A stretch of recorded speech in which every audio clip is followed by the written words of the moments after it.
BDT, ঠিক আছে, USD BDT. Time কিন্তু 21 সেকেন্ড চলতেছে, হ্যাঁ, আর 10টা 23 চলতেছে, ইউটিসি 10টা 23, হ্যাঁ। জাস্ট সবাই রেডি থাকো।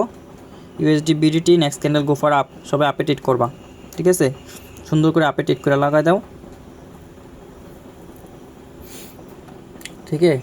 জাস্ট এখানে কিন্তু আমরা টার্গেট কিন্তু আগে 900 বলছিলাম, ঠিক আছে, 900 রাউন্ড ফিগারের কিন্তু আগে টার্গেট বানায় রাখছিলাম, 900 রাউন্ড ফিগারে আসছে। তো আমাদের এখানে টার্গেট যদিও সম্পূর্ণ হয়নি, তো তারপরে কিন্তু আমরা ট্রেড নিয়ে ফেলছি, হ্যাঁ, যদিও সম্পূর্ণ হয়নি, 900 রাউন্ড ফিগারে প্রপারলি কিন্তু পা রাখেনি, একটু বাকি আছে, ঠিক আছে, একটু বাকি আছে, তারপরে কিন্তু আমরা উপরের দিকে ট্রেড নিয়ে ফেলছি, ঠিক আছে।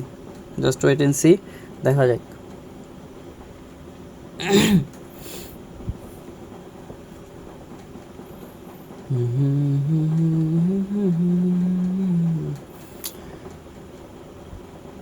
আগে যে লাল ক্যান্ডেলটা হয়েছে সেটা কিন্তু প্রপারলি 900-এর ভিতরে পাও রাখেনি, বা প্রপারলি কিন্তু 900-রে টাচ করেনি, ঠিক আছে। জাস্ট তারপরে কিন্তু আমরা এন্ট্রি নিয়ে ফেলছি, দেখা যাক এটা আপাতত কী হয়। জাস্ট 1 2 3, 1 2 3, ওকে, এটা তারপরেও কিন্তু প্রফিট হয়ে গেছে, দেখো।